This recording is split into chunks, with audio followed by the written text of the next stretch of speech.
G'day everyone, Daniel O'Grady here. Thank you very much for joining me for another WasabiCars video. I do hope you're doing well.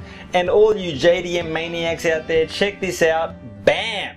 That photo was taken early 1973. It is of course a Chrysler Valiant Charger JDM. It is a JDM. I don't care what you think JDM means. This is a car that has been purpose built for the Japanese domestic market, and that is a rabbit hole I'm going to go down in the future at some point, so stick around for that. But let's get to the car that we're all here for, let's be honest. This beautiful E49 RT Charger.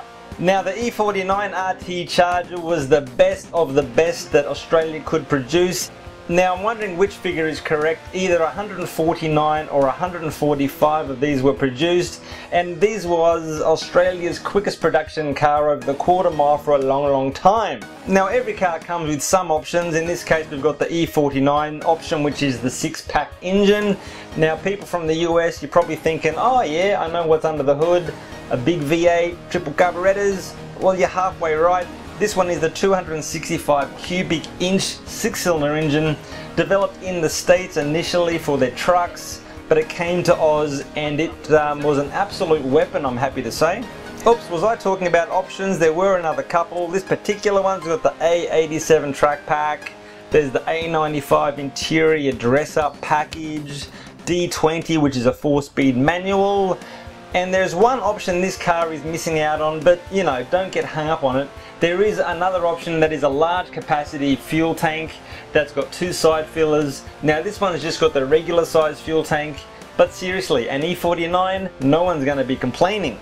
So I saw it at the Gold Coast car show a couple of weeks back, and I spoke to the owner and we had a good old chat about the history of his car, which I'm happy to say is pretty well fleshed out. The current owner bought it 4 years ago, and the car had been under restoration for 3.5 years of that time. The second last owner had it for 28 years. He was a police officer. At that time it was red. The police officer, ex-police officer, bought it for $400. In the boot were the triple Webers, and there was a single Holly in its place to save petrol, would you believe? And then the owner before that actually restored this car twice. It got stolen in the middle there, so he had plenty of reasons to give it a restore.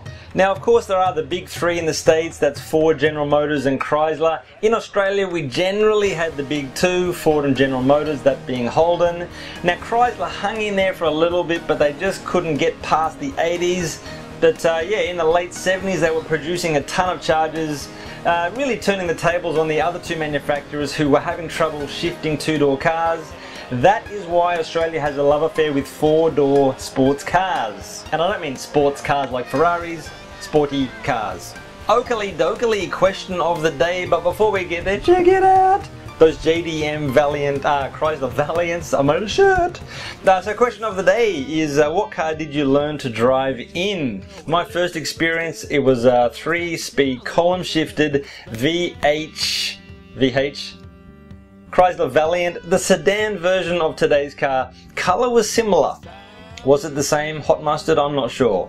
But let me know that in the comments below, and take it easy, goodbye. With a little bit of rust and a little bit of turn on WasabiCars, and I never heard of wasabi.